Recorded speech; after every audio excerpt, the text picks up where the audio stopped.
বাবা, গোপালের সেই তখন থেকে মুখ চলেই যাচ্ছে থামার নাম নেই। হুম। আর চুপচাপ বসে না থেকে টুপটাপ করে কমলা লেবু খেয়ে যাও। বাজারে তো ভালো টোপা কুলও পাওয়া যাচ্ছে, তাও তো খেতে পারো। শুধু কমলা লেবু খেয়ে গাল ফোলাও যে। মোলো যা, কদিন পরেই তো সরস্বতী পুজো। আগে সরস্বতী পুজো হোক, তারপরে তো কুল খাবো। হ্যাঁ, একেবারে মায়ের প্রসাদ দিয়ে কুল খাওয়া শুরু করব। ছোট থেকেই তো এই রীতিনীতি মেনে আসছি। মনে হয় মন্ত্রী মশাই অন্য কোনো গ্রহ থেকে নেমে এসেছেন। রাজবৈদ্য, তুমি একবার ওই মন্ত্রী মশাইকে ভালো করে পরীক্ষা নিরীক্ষা করে দেখে নিও তো, উনি আসলে মানুষ না ভিন গ্রহের কেউ। খুব খারাপ হচ্ছে কিন্তু গোপাল, সামান্য একটা কুল খাওয়ার প্রসঙ্গ তুলেছি বলে মহারাজ কিছু বলুন। ও সব বাদ দাও, আসল ব্যাপার হলো সামনেই সরস্বতী পুজো। এই পুজো উপলক্ষে আমরা নতুন কি করতে পারি? আমি বলবো মহারাজ, হ্যাঁ হ্যাঁ, বলো বলো মন্ত্রী। পুজোর দিনে কুল খাওয়ার প্রতিযোগিতা হয়ে যাক। যত সব বোকা বোকা ব্যাপার। তাহলে চালাক ব্যাপার কি হতে পারে সেটা বলো। আচ্ছা, দেবী সরস্বতী তো বিদ্যার দেবী, শিল্পকলার দেবী। তাই আমরা যদি রাজবাড়ির পুজো মণ্ডপে শিল্পকলার নমুনা প্রদর্শন করি, তাহলে কেমন হয়? বাহ বাহ বাহ, এ তো খাস প্রস্তাব। আর তা যদি আমরা নবাব বাহাদুরকে দেখাতে পারি, তাহলে নবাব বাহাদুর বেশ খুশি হবেন। হ্যাঁ, আর সাথে আমাদের কৃষ্ণনগরের শিল্পীদেরও নাম উজ্জ্বল হবে। ওই গোপাল বলল, আর আপনিও ওর তালে তাল মেলালেন। গোপাল যে আপনাকে কি মধু খাইয়ে বশ করেছে কে জানে। মুখ সামলে কথা বলো মন্ত্রী। নবাব বাহাদুর কি কুল খাওয়া দেখতে আসবে? তা না আসুক, দেবী সরস্বতী তো বিদ্যা, বুদ্ধি, জ্ঞান, সঙ্গীতেরও দেবী। তাই সেদিন সন্ধ্যাবেলা একটু গানের অনুষ্ঠান হলে কেমন হয় মহারাজ? তা গান কে গাইবে? আপনি? আমি যতদূর জানি, কূটবুদ্ধি ছাড়া আপনার কোনো প্রতিভাই নেই। গান গাওয়া তো অনেক দূরের কথা। বললে আমার প্রতিভা নেই? এমন গান গাইবো না পুরো মঞ্চ কাঁপবে। এ বলে কি? বেশ, তাহলে তাই হোক। প্রথমে শিল্পকলার প্রদর্শন, তারপরে আমাদের সভাকবি কবিতা বলবেন, আর শেষ চমক আমাদের মন্ত্রী মশাইয়ের কণ্ঠসঙ্গীত পরিবেশন। বেশ, তাহলে তাই হোক। হ্যাঁ, সকালে পুজো হবে আর সন্ধেবেলা সাংস্কৃতিক সন্ধ্যা। এই, কে আছো? নবাব বাহাদুরকে আমন্ত্রণ পত্র পাঠানোর ব্যবস্থা করো। আর গোপাল, আমি মহারাজ ওই পুজোর দিন শিল্পকলা প্রদর্শনীর ব্যবস্থাটা দেখে নিচ্ছি। আজকের মতো সভা এখানেই সমাপ্ত হলো।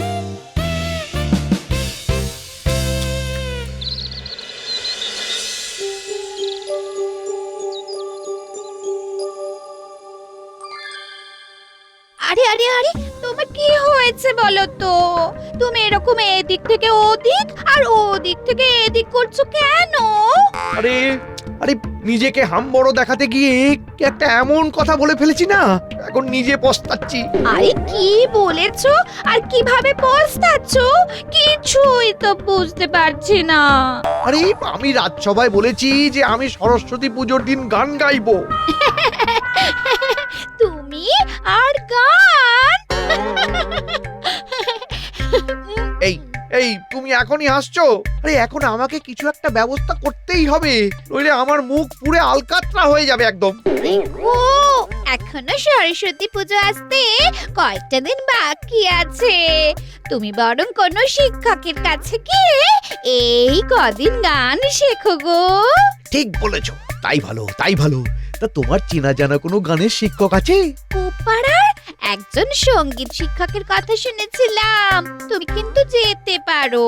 হ্যাঁ, রাতের দিকেই যেতে হবে, লুকিয়ে লুকিয়ে শিখবো আর সরস্বতী পুজোর সন্ধ্যাবেলা চমক দেবো।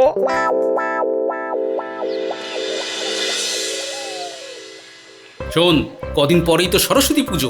এবারে রাজবাড়ির দালানে ধুমধাম করে পুজো হবে। তোরা পুজোর জোগাড় যন্ত্রে সহযোগিতা করবি কিন্তু। সে ব্যাপারে তুমি একদম চিন্তাই করো না গোপাল দাদু। ব্যাস, তাহলে তো আর চিন্তাই রইল না। যাই, আমি এবার ওই শিল্পীদের সাথে কথা বলে আসি। হ্যাঁ, আমাদের কৃষ্ণনগরে মাটির পুতুল বিখ্যাত। তাহলে শিল্প প্রদর্শনীতে মাটির পুতুলও দেখানো হবে, তাই না দাদু? একদম তাই।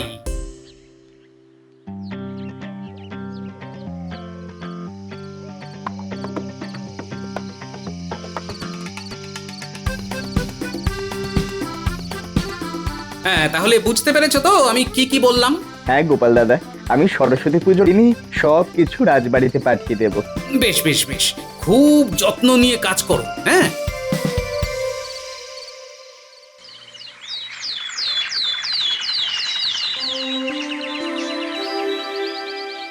শোনো, নবাব বাহাদুরকে চিঠি পাঠানো হয়ে গেছে। এখন শুধু পুজোর জন্যে দিন গোনা। গোপাল, তুমি শিল্পীদের তাদের শিল্পকর্ম প্রদর্শনের কথা বলে দিয়েছো তো? হ্যাঁ মহারাজ, আগের দিন রাতের মধ্যেই শিল্প নিদর্শন রাজবাড়ি পৌঁছে যাবে। আর পুজোয় তো আরো দুটো আকর্ষণ আছে, সভাকবির কবিতা আর মন্ত্রী মশাইয়ের গান। সেদিন বেশ আনন্দ হবে, বেশ মজা হবে। হবে অনেক আনন্দ, হবে নানান মজা। পুজোর দিন প্রসাদ খাবো, খাবো মিষ্টি গজা। সন্ধেবেলা কবিতা বলবো, জ্বলবে দ্বীপের আলো। আশা করি আমার কবিতা সবার লাগবে ভালো।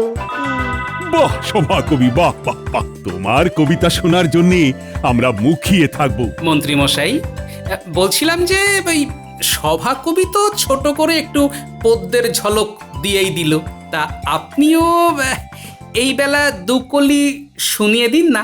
হ্যাঁ মন্ত্রী মশাই, শুনি না দুকুলি। হ্যাঁ হ্যাঁ মন্ত্রী মশাই, শুনি না, দুকলি শুনি না। না না, এখন না, যা হবে একদম পুজোর সন্ধ্যাবেলা, ওস্তাদের মার শেষ রাতে। বেশ, তাহলে দেখা যাবে। পণ্ডিত, বলুন মহারাজ।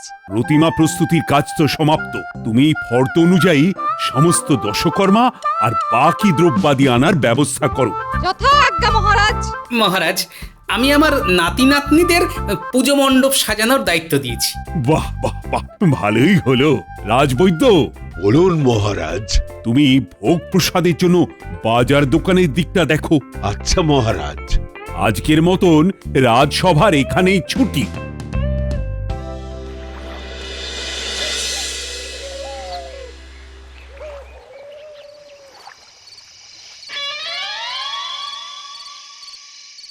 আ আ আ আ আ হবে না, হবে না, হবে না, তোমাকে দিয়ে গান হবে না। সঙ্গীত শিক্ষকও তো তাই বললেন। কি যে হবে বুঝতে পারছি না। আমরা যতক্ষণ আপনার পাশে আছি, আপনি একদম চিন্তা মুক্ত থাকুন। সমস্যা বলুন ফটাফট, সমাধান হবে ঘটাঘট। সমস্যা তো নিজেই তৈরি করেছে।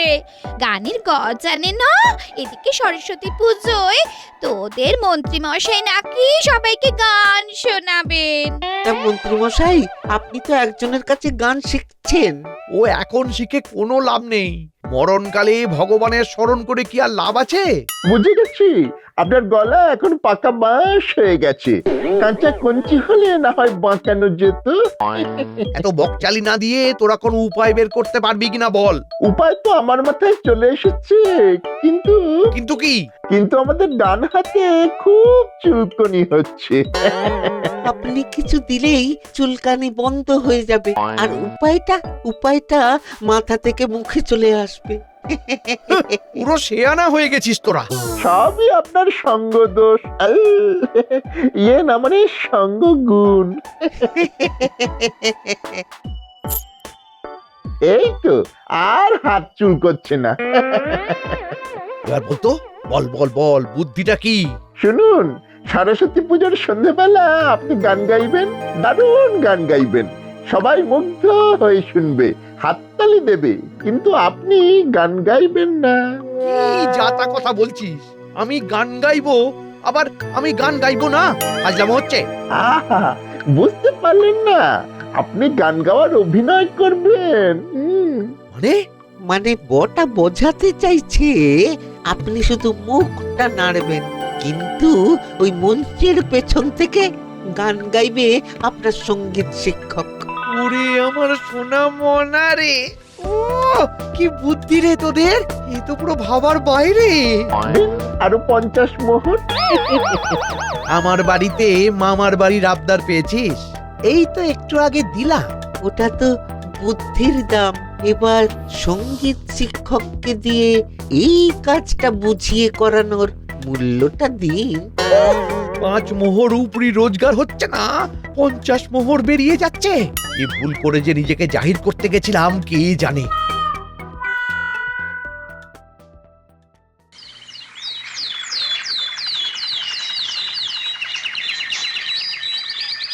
যাক বাবা, সকাল সকাল পুকুর পাড়ে পৌঁছে গেছি। এবার ঝট করে তেল হলুদ মেখে ফট করে জলে নেমে পড়ব, ব্যাস।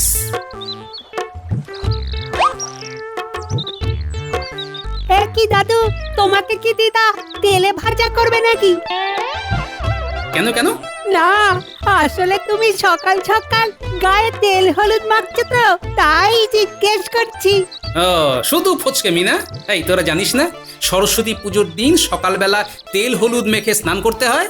সেটা তো বুঝলাম, কিন্তু আমরা যে তোমার সঙ্গে মশকরা করছি সেটা তুমি বুঝতে পারোনি। কি ঠান্ডা রে বাবা! এই জন্যই বলে মাঘের শীতে বাঘে কাঁপে। বাবা, আমরা আর মশকরা বুঝে লাভ নেই। বাবা, আমরা তো না কেঁপেই স্নান করে নিলাম। উফ, আমাকে বকাস না। এই শীতে না কেঁপে ভোরবেলা স্নান করা অসম্ভব। আমরা গরম জলে স্নান করেছি, মা গরম জল করে দিল আর তাতে ঠান্ডা জল মিশিয়ে ঝটপট স্নান। ও দাদু, তোমার এত বুদ্ধি, আরে সামান্য কাজটা করতে পারলে না? খামোখা পুকুরে এসে স্নান করছো। উফ, এবার একটু শান্তিতে স্নান করতে দে তো। আর তোরা ওদিকে রাজবাড়ি গিয়ে দেখ পুজোর জোগাড় যন্ত্র কত দূর কি এগোলো। গিয়ে আলপনা দেওয়া শুরু কর, যা। আচ্ছা দাদু, আমরা তো রাজবাড়িতেই যাচ্ছি।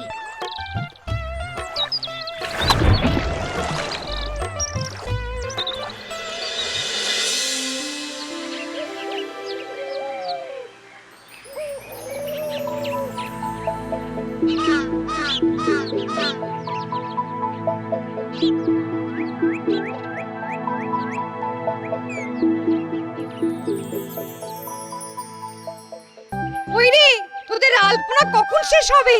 কল্পনা করে নকশা ভেবে আলপনা দিচ্ছি তো, তাই একটু সময় লাগছে। তুমি চিন্তা করো না, পূজা শুরু করার আগেই সব আলপনা দেওয়া হয়ে যাবে। বাহ বাহ বাহ, আলপনার নকশাগুলো তো খুব সুন্দর হচ্ছে। আপনি শুধু আলপনার নকশার কথা বলছেন? পুজো মণ্ডপের চারপাশটা কি সুন্দর সাজিয়েছে দেখুন। সত্যি গোপালের নাতি নাতনিগুলো বেশ করিতকর্মা। সে তো বুঝলাম, কিন্তু এত সব কাজের মধ্যে একটা কাজ এখনো বাকি আছে। কি কাজ পণ্ডিত মশাই? পুজোর সামগ্রী সব এসেছে, কিন্তু আমি বেল পাতা দেখতে পাচ্ছি না। আপনি শুধু একবার হুকুম করুন। বেল পাতা কেন, বেল গাছ নিয়ে চলে আসবো। না না, গাছ লাগবে না, শুধু পাতা হলেই চলবে।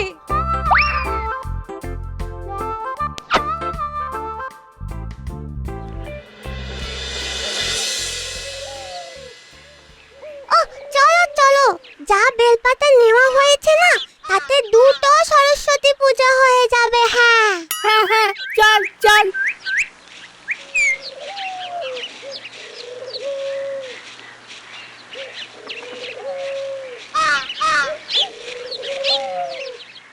তাহলে ওই কথাই রইলো, আমি মঞ্চে ওঠার পর আমি গলা কাটবো।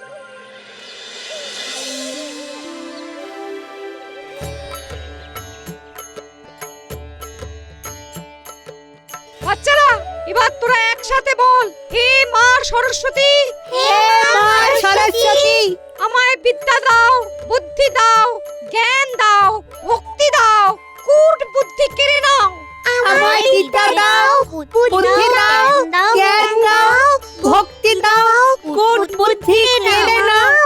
এবার সকলে করজোড়ে দেবীর চরণের দিকে তাকিয়ে দেবীর কাছে মনস্কামনা প্রার্থনা করুন।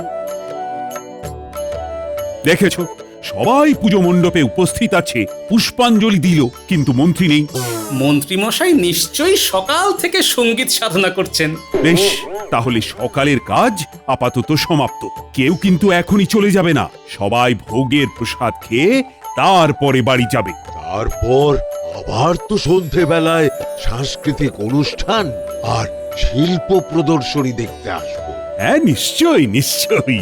গোপাল, তুমি এখন থেকেই সব গোছগাছের বন্দোবস্ত করে ফেলো। নবাব বাহাদুর আসছেন বলে কথা। আচ্ছা মহারাজ।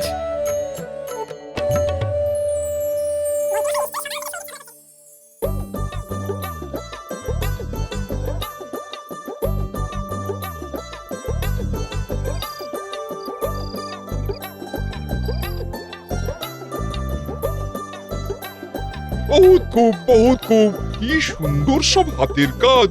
সত্যি কৃষ্ণচন্দ্র, আমি মুগ্ধ। এত সুন্দর নিখুঁত কাজ আমি আগে কখনো দেখিনি। সবই আমাদের শিল্পীদের কাজ আর দেবী সরস্বতীর আশীর্বাদের ফলশ্রুতি। তাহলে শিল্প প্রদর্শনী তো হলো, এবার আমাদের সাংস্কৃতিক অনুষ্ঠান শুরু হোক।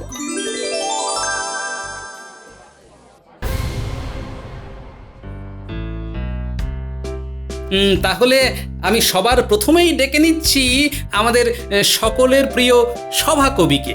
হ্যাঁ, সভাকবি নিয়মিত কবিতা শুনিয়ে কৃষ্ণনগরের সভাসদদের মন ভোলায়। আজ আমি সভাকবির কবিতা শুনবো, এ তো আমার পরম সৌভাগ্য। সবই দেবী সরস্বতীর ইচ্ছে, আমি তো নিমিত্ত মাত্র। তাহলে সভাকবি শুরু করো তোমার কবিতা।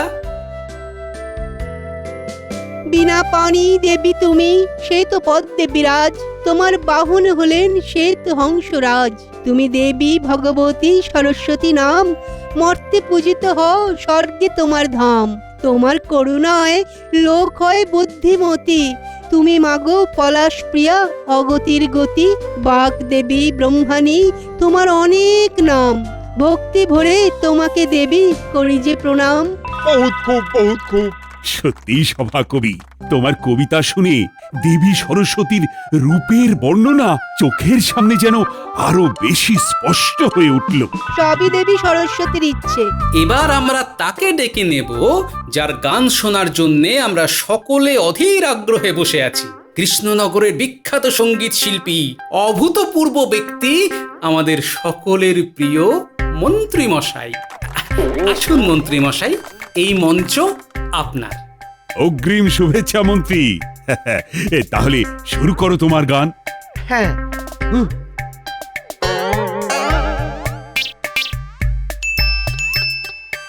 ওই মন্ত্রী মশাই শুরু করুন। হ্যাঁ, করছি।